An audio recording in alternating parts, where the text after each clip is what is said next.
굉장히 많은 버그가 생성되어 사용자들에게 큰 불만을 만들고 있지만 한 가지 긍정적인 점이라면 애플이 평소와는 다르게 사용자들이 불편을 호소하고 있는 점들을 업데이트를 통해 즉각적으로 수정하고 있습니다.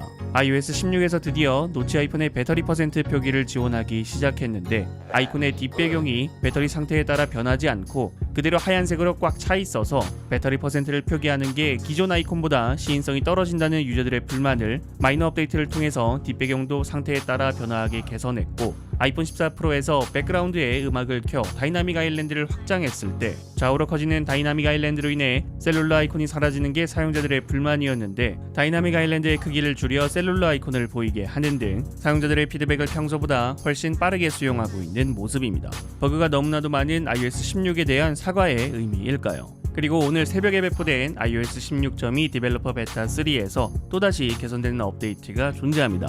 이번에는 Always On 디스플레이에 대한 업데이트입니다. 세 번째 디벨로퍼 베타 업데이트 이후 AOD를 사용할 때 디스플레이에 띄워지는 정보에 대한 선택권이 생겼습니다. 이제 AOD에서 강제로 배경화면을 띄우지 않고 시계만 표시하는 것이 가능해졌습니다. 안드로이드 스마트폰의 AOD에는 없는 아이폰 14 프로의 AOD만의 특징이라면 아이폰 14 프로의 AOD는 배경화면도 같이 AOD에 표시됩니다. 기능적으로 가지는 장점은 없고 그냥 보기 좋다는 건데 다르게 생각하면 밝기가 낮게 켜져 있긴 하더라도 거의 대부분의 픽셀이 켜져 있다 보니까 배터리 소모량이 크다는 문제도 있고요. 또 번인이 빨리 오지 않을까 하는 걱정도 존재합니다. 그래서 아이폰 14 프로를 사용하는 사용자분들 중 많은 분들이 AOD를 아예 꺼버리고 사용하시는 분들이 많습니다.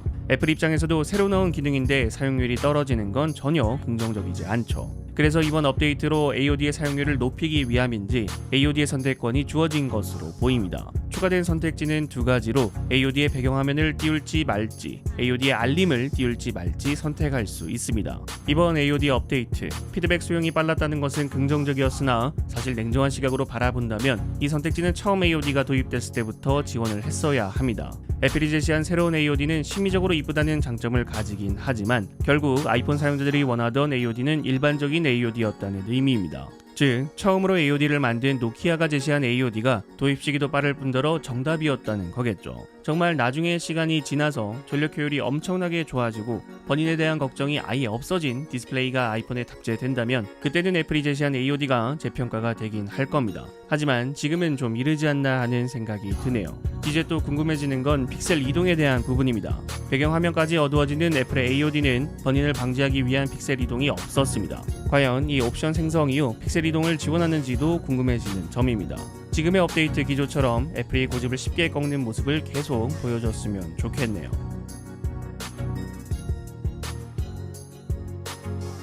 어제인 11월 15일부터 아이폰 14 시리즈에 추가된 기능인 인공위성을 통한 긴급 SOS 서비스가 미국과 캐나다에서 시작되었습니다.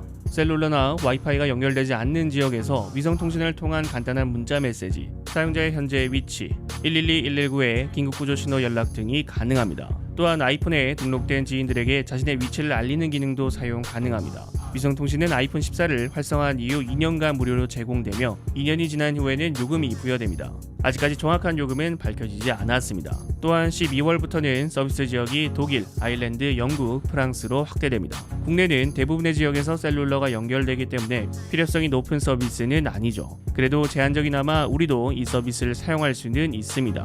위성통신 서비스가 가능한 해당 국가를 방문하면 별도의 서비스 신청 절차 없이 바로 위성통신 서비스를 사용할 수 있습니다. 이 서비스를 이용해야 하는 상황이 오지 않는 게 가장 좋겠지만 정말 혹시나도 그런 상황이 온다면 도움이 됐으면 합니다.